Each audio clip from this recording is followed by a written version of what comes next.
Olá, pessoal, tudo bom? Hoje a gente vai continuar a falar sobre água, certo? A gente já deu início a esse tema. Hoje a gente vai falar um pouco de água e saneamento básico, de consumo consciente e também vamos falar um pouco sobre o tratamento de água para transformá-la em água potável e tratamento de esgoto, certo? Então, fiquem bastante atentos.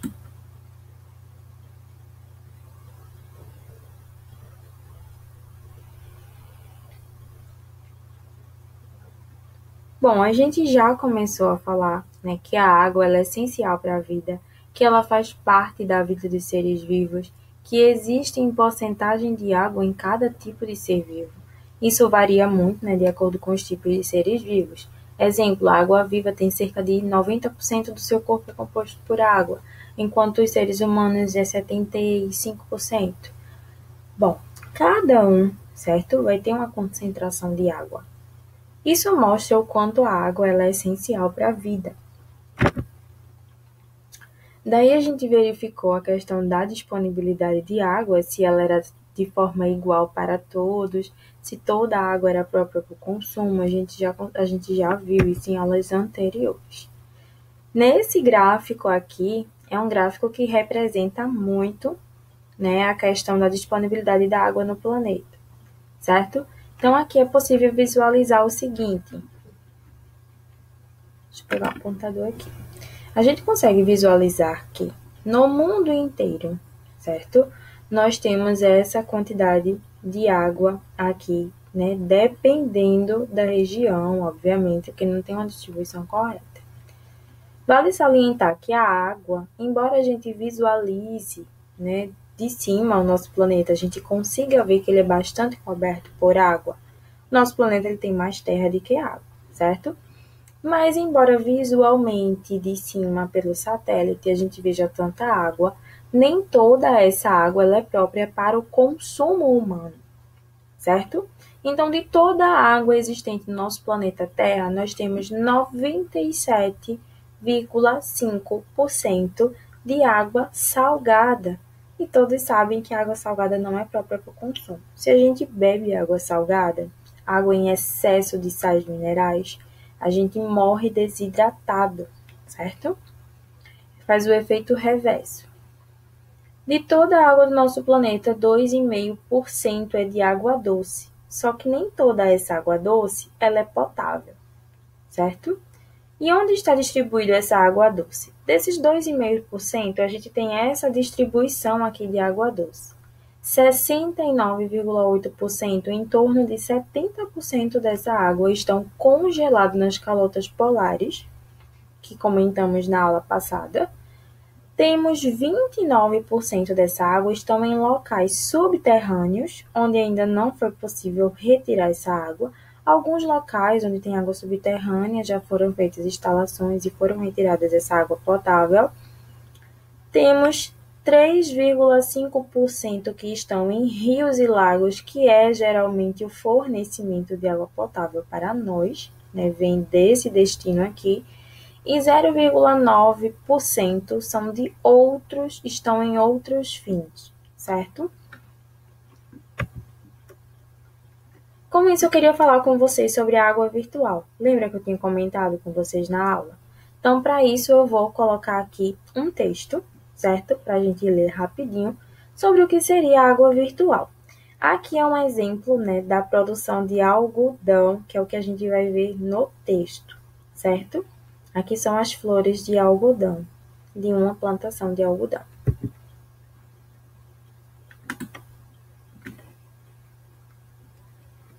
Aqui nesse material fala um pouco da água virtual, certo? Embora tenha o nome de água virtual, como a gente está vendo aqui, embora tenha esse nome de água virtual, ela não tem a ver com recurso digital. A gente não está falando nada sobre recurso digital aqui. Estamos, né, falando, na verdade, da quantidade de água que é usada para a produção de alguns objetos. Esses objetos podem ser roupas, pode ser lápis de cor, mesas de madeira, na agricultura mesmo. às vezes alguns materiais que são considerados secos, mas que utilizam água no seu processo de produção. Um exemplo, isso aqui não contém água na estrutura, pode não conter água na estrutura desse plástico, mas durante a produção, na linha de produção desse plástico, houve sim a utilização de água de alguma forma, certo? Então, isso é água virtual, que é a água que a gente não vê, é a água que está por trás da fabricação de alguma coisa, certo? O mesmo pensamento vale para alimentos, certo? Todos os alimentos. Então, a gente tem o tomate da salada, por exemplo, o copo de leite do nosso café da manhã. Tudo isso também vem a partir da água. Não, muitas vezes não diretamente, mas indiretamente, certo? Então, se considerarmos a água envolvida em toda a cadeia de produção, considerando elementos como a irrigação, da irrigação da plantação do tomate, por exemplo, do capim, do feno para a vaca se alimentar e assim conseguir fabricar o leite. Então, se a gente levar em consideração tudo isso, o que é que são necessários? São necessários cerca de 13 litros de água para produzir um tomate e 200 litros para produzir um copo de leite, certo? Então, tudo isso aqui a gente chama de água virtual. Então, para vocês lerem, tá? Esse textinho aqui, eu vou deixar um tempinho só para vocês tirarem o print. Cadê? Tirarem o print dessa tela aí, certo? Para vocês anotarem no caderno. Que é um textinho falando da plantação de algodão, que é a imagem que eu coloquei lá no slide, certo? Então, vocês leem esse texto aí, que fala da produção do algodão, desde a linha inicial, né, de plantio até o final, e vejam a quantidade de litros que é gasto para fazer isso. Hoje é considerado um dos processos que mais gastam água na agricultura mundial, certo? Então, após ler esse textinho, por favor, tá? Copiem essas perguntas aí no caderno e respondam. Tirem print aí.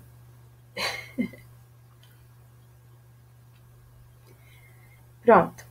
Aqui vocês vão falar, certo? Tudo que vocês leram no texto e responder essas perguntinhas. Voltando para o nosso slide. Falamos já do que era água virtual.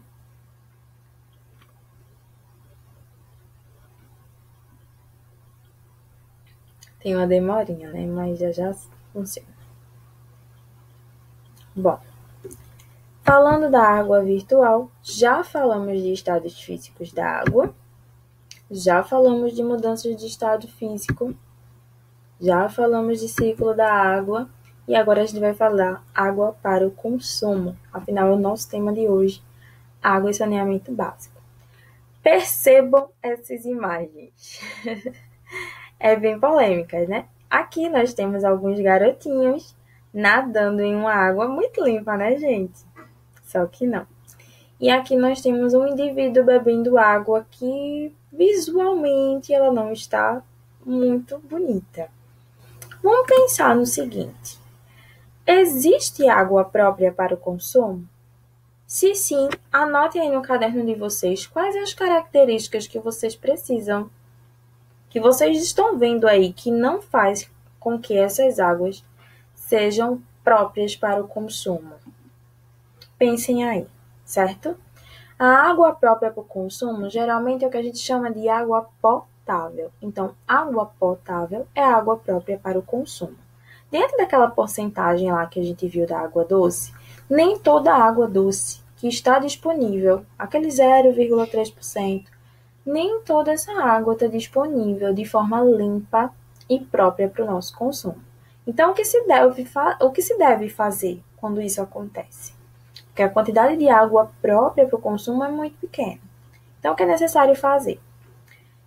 Os órgãos governamentais têm por obrigação, certo?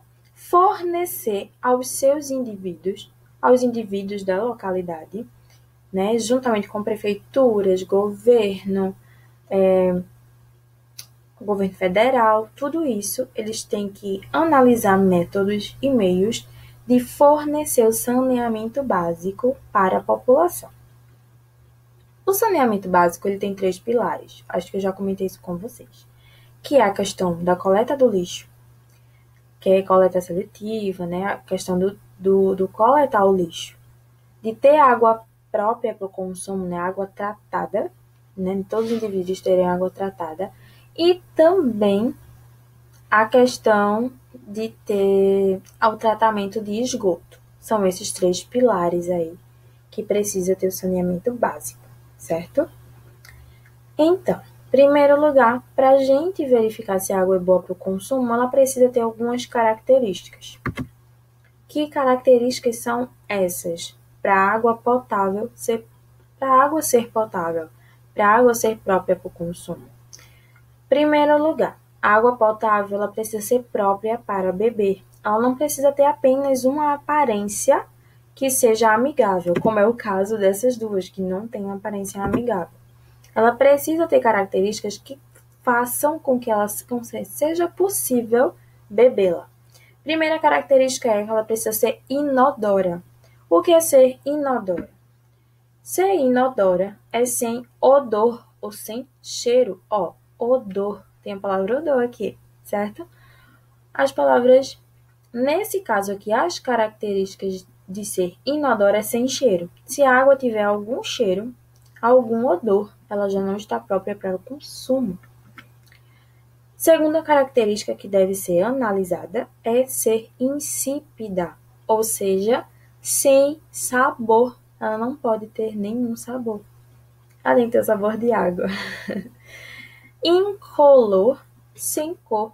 A partir do momento em que a água tem cor, ela não pode ser bebida. Visualizem essa imagem aqui. Essas águas, elas têm cores, então elas não podem ser ingeridas. E, em último lugar, não pode ser apenas os 3, que é inodor, inodora e insípida. Inodora, insípida e incolor. Não pode, tá? Ela também precisa ser livre de micro-organismos patogênicos, porque existem micro-organismos que nós não enxergamos. Micro-organismos são micro, não estão no nosso campo visual. Nós não enxergamos. Então, pelo fato de nós não enxergarmos, a gente precisa que aquela água seja analisada e tratada para que qualquer micro-organismo que tenha ali seja morto. Porque não adianta apenas não ter cor, não ter sabor e não ter cheiro. Porque os micro-organismos podem estar lá, certo? Em observação aqui, eu queria falar um pouco para vocês da água mineral, certo? A água mineral ela vai ser diferente da água potável pelo seguinte fato. Água mineral, o nome já está falando, mineral, ela é rica em sais minerais e ela vem a partir de um minério de água.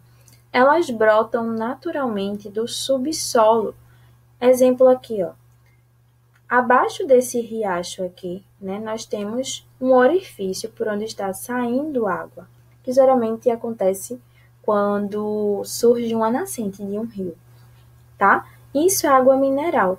Essa água ela precisa ser analisada, né? Levada para um laboratório, ser analisada. E assim, vendo que está livre de micro-organismos, ela vai poder se tornar uma fonte de água mineral. Então, essas águas que a gente compra nas garrafinhas aí, que a gente compra R$1, R$1,50 e por aí vai o preço.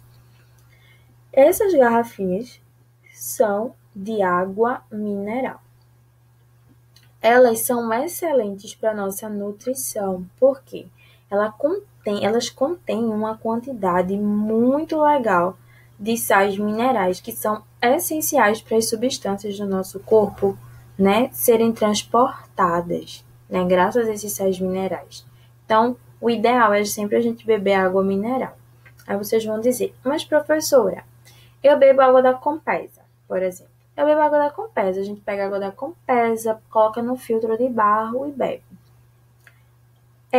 Tem problema? Não, Porque essa água ela também vai conter sais minerais. Ela só não vai ter na quantidade que contém na água mineral, mas ela também vai conter sais minerais. É por isso que eu não sei se vocês já perceberam que quando você bebe a água mineral em si, você sente uma saciedade da sede maior do que uma água, por exemplo, que é direto da Compesa. Quando ainda já passou pelo filtro de barro, a gente já sente a diferença, mas quando não passa, a gente já nota que a gente sente sede mais rápido em relação à água mineral. Bom, diante disso, a gente tem que falar de qualidade de água nas residências. Nem todo mundo vai ter acesso a uma fonte de água mineral no seu quintal de casa, não é? Então a gente vai ter que ter uma forma de receber essa água com qualidade na nossa casa. E essa qualidade de água nas nossas casas, certo? Vai depender da nossa localidade. Alguns locais, algumas pessoas têm lá uma jazida de água mineral e assim constrói um poço para distribuir, então, essa água para a sua residência ou para as localidades que estão próximas, as casas que estão próximas. Já outras pessoas não têm como construir um poço, porque no local que mora não tem, já foi analisado e não tem um lençol freático, então precisa recorrer à água encanada, que é o caso, né, da cidade. Geralmente quem tem poço é mais a zona rural, que lá é mais fácil e mais propício deles encontrarem água limpa no subsolo, ao contrário daqui da cidade. Então, o que é que acontece? Precisa-se existir o tratamento de água, certo? Essa água precisa passar pela estação de tratamento de água para chegar até a residência. Aqui agora a gente vai falar da qualidade de água nas nossas residências. Então, por exemplo, se você tem um poço na sua casa e todos daquela sua localidade, daquele local ali, ingere essa água, utiliza essa água para os fins domésticos e ainda ingere, é necessário, mesmo que já tenha sido analisada, é necessário fazer um tratamento caseiro da água. Por quê? A gente nunca se sabe quando é que algum organismo patogênico possa entrar ali, tá certo? Naquele local, naquela água. Então, para garantir, o ideal é fazer um tratamento caseiro, certo? Primeiro, a gente filtra a água, que pode ser, certo? Com um pedacinho de pano e passar a água como se fosse um coador, pode ser até um coador de café. Em seguida, ferver a água e adicionar 2 gotinhas de hipoclorito de sódio e aguardar um pouquinho. Não precisa esperar muito não, mas aguarda um pouquinho. Essa mistura aí, certo? Já fez com que a fervura, aí você vai dizer assim, eu tenho que ferver e tenho que colocar o hipoclorito? Não, tá? Se você ferver, você já matou os organismos patogênicos. Se você colocou hipoclorito, já matou os micro-organismos patogênicos. E só depois desse tratamento caseiro é que pode ser ingerida essa água, tá bom? Outra forma da gente tratar a água de forma caseira, retirada de um poço, por exemplo, é a filtração, certo? A utilização aí desses filtros de carvão ativado. Esses filtros, né? Não sei se vocês já viram algum filtro desse, gente. Se vocês tiverem um dele em casa, manda foto pra mim. É sério, tá? Faz muito tempo que eu não vejo esse filtro e eu acho eles magníficos. Esses são os mais recentes, tá? Mas assim, quando eu era bem criança, a gente tinha um em casa. Isso aqui é um filtro desse cortado, tá? Ao meio, só pra gente visualizar como ele é dentro. Aqui a gente tem uma boia de controle, né? Que controla quando o nível daqui de baixo já chegou ao máximo de água, então ele interrompe e faz com que a parte de água que foi colocada aqui em cima não passe mais, porque aqui já lotou, certo? Isso aqui é a vela de carvão ativado. Antigamente não era feita de carvão ativado, era feita de outros materiais. Essa vela, não é aquelas velas de parafina que a gente acende quando falta energia, não. Mas essa vela aqui, ela ela contém o carvão ativado dentro, certo? Tem uma parede porosa, né, ao redor. Não sei se vocês já tiveram esse privilégio de tocar na parte externa da vela. Você sente os poros, né, uma parede porosa. Depois que a água passa por esses poros, ela entra na parte interna da vela, onde contém o carvão ativado. Esse carvão ativado contém nanopartículas, ou seja, partículas muito fininhas que retêm o excesso de cloro e o excesso de algum sal ou acidez que tenha naquela água, certo? E depois que reduz essa quantidade de cloro, essa água, ela depois de retirar todo esse material, né, que seria nocivo para a gente, ele passa para a parte de baixo e assim a gente pode beber ela de forma propícia, tá? Vocês vão dizer, professor, o cloro faz mal? Sim, gente. O cloro é uma substância química, certo? Que causa-nos algumas irritações e prejuízos nas mucosas, exemplo, nariz, garganta, ele pode causar algumas irritações, certo? Então, o ideal é que aquela água, por exemplo, aquela água da Compésia, se você costuma ingeri-la, é bom passar por um filtro de carvão ativado para poder retirar o excesso de cloro. Agora a gente vai para a estação de tratamento de água, certo?